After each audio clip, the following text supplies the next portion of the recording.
Toastmasters. Truth be told, I'm the hesitant type. I am far more likely to test the waters than to go whitewater rafting. This is true about me. But fortunately, all that has changed since I started my Toastmasters journey. When I came to state service, within 6 months, I signed up for this Capital Captivators Club. And at the time, they needed a sergeant at arms, so I agreed to do that role as well. 6 months later, they needed officers, and I found myself being president. Now, I can tell you that serving a role as an officer is much like our everyday experience being a Toastmaster. Do we initially enjoy when we look on the schedule and see our name next to an assignment? No. Well, if we're here because we know we need Toastmasters, you know, it's not right away. But we do enjoy it once we get started. And that is the purpose of my communication with you today. I would like to encourage us all to not play it safe. Let's not play it safe. When we frequently give speeches and when we sign up and prepare for those roles in advance, we end up starting a momentum that has us being more confident in our capabilities. And I think that's one of the best benefits that we get from Toastmasters. It's not always becoming known as a speaker, but it's that belief and that confidence in your own capabilities. And this is what we get from frequently diving in. Now, I've been president before. Recently, I went to officers training. Now that I've been a Toastmaster for a while, I go to the district events and my face gets a little bit recognized. That's one of the other benefits from diving in before you know all the answers, agree to be taking on roles, agree to be sergeant at arms, agree to serve as an officer. And while I was there, the district vice president of education and training came up to me later and said, "Avis, you were at the leadership breakfast, weren't you?" And I said, "Yes." He said, "I'm having trouble right now. I'm up for election, and what I'm going to need is some people to chair some district committees." Well, I was immediately flattered. Here is somebody who's a leader who does the big election where we do posters and buttons, and he's telling me, "Avis, I have a need for chair people at the district level, and I would like it if you would consider that."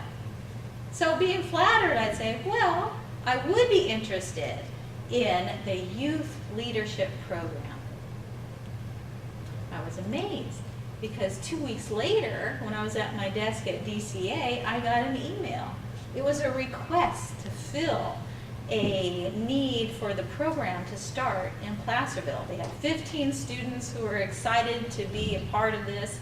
And the email said, "We need quick action on this one." And so I read the thread below. And it said, "Jerry Nolan has recently resigned, but Avis has agreed to be our chair."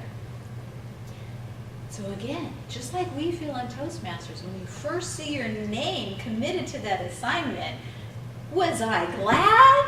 I had a couple minutes of resistance. But it was so fun to just dive into that and say, how am I going to get this done? Who do I contact?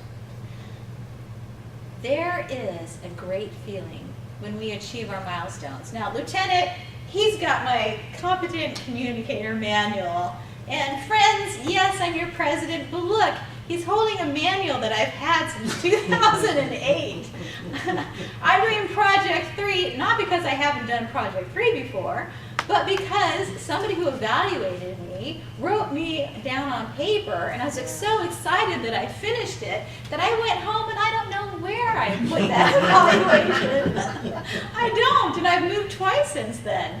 So when it came time to turn in my manual, they said, "We don't have signatures, we can't give you your award." At the time, I didn't think that was so important. But now that I'm diving into things, it is a joy to reach those milestones and to get officially recognized for them. So I'd like to encourage us all, dive into these things. Take each step because you want to be recognized for that. I am enjoying this new district role. There are perks to what we do here.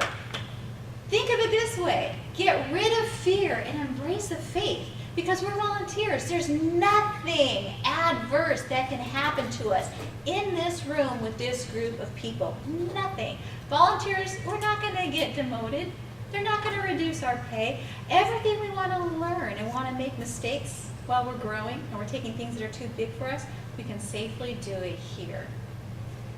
Now that I am the Youth Leadership Program Chair, do I regret it? No, I don't, because I know things that I've learned through this Toastmaster journey. Change and challenge is so much more satisfying than the status quo. It really is. And there are so many more benefits from stepping up than anything that we're afraid of. In Toastmasters, when you frequently give those speeches, all of a sudden, you're very comfortable speaking before a group. You also, when you step up for new things, you also get new tools and resources. I was so excited. They increased my scope. After they announced that Avis is now the chair, he said, oh, I set you up. You now have a District 39 account.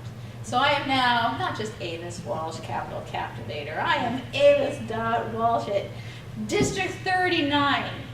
And that feels kind of fun. It's like, oh, I'm growing. I've got a bigger scope. I'm district level. It's a lot of fun. Every day will not be fun. But the more that we see the positive and begin preparing for it, the more fun we're going to have with these roles. We don't immediately know everything all at once. And isn't that what we're hesitant for? We don't know how it's all going to go.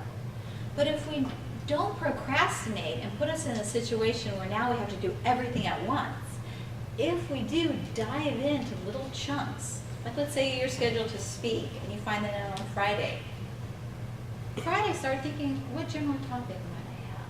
Over the weekend, think of some main points. And then Sunday night, when it's about work week time, really solidify your main statements. When you dive in and start preparing in little ways, you're ready when you need to be ready. So let's get rid of fear, hold on to faith, and dive in.